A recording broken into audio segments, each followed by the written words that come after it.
अस्सलामुअलैकुम साथियों, इस वक्त हम मुफ्ती मोहम्मद सलमान अमरोही की तिलावत कलाम पाक पेश कर रहे हैं।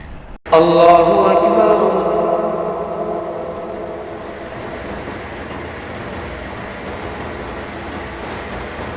अल्हम्दुलिल्लाहि रब्बिल आलमीन अर्रहमानिर रहीम मालिकि यौमिद्दीन इय्याका नअबुदु व इय्याका नस्तईन इहदिनस सिरातल मुस्तकीम सिरातल लज़ीना अन'अमता अलैहिम गैरिल मग़्दूबि अलैहिम वलद्दाल्लीन।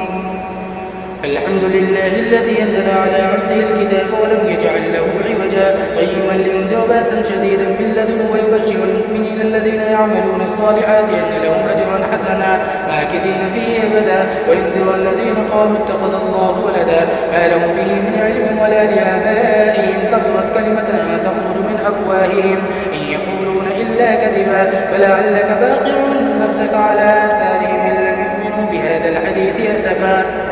إنا جعلنا ما على الأرض زينة لها لنبلوهم أيهم أحسن عملا وإنا لجاعلون ما عليها سعيدا جرزا أم حسبت أن أصحاب الكهف والرقيم كانوا من آياتنا عجبا إذ أوى الفتية إلى الكهف فقالوا ربنا آتنا من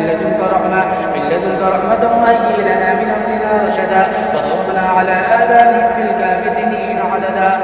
ثم بعثناهم لنعلم أي الحزبين أحصى لما لبثوا أمدا نحن نقص عليك نبأهم بالحق إنهم فتية آمنوا بربهم وزدناهم هدى وربطنا على قلوبهم إذ قاموا فقالوا ربنا رب السماوات والأرض لن ندعو من دونه إلها لقد قلنا إذا شططا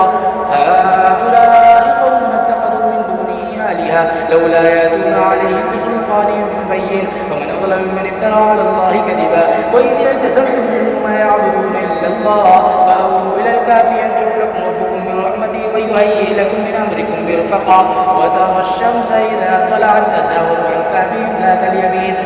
اليمين وإذا غربت تقرضهم ذات الشمال وهم في فجوة منه ذلك من آيات الله من يهد الله فهو المهتد ومن يضلل فلن تجد له وليا مرشدا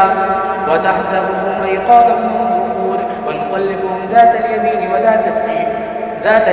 وذات الشمال وكلبهم باسط ذراعيه بالوصيد لو اطلعت عليهم لوليت منهم فرارا ولمليت منهم رعبا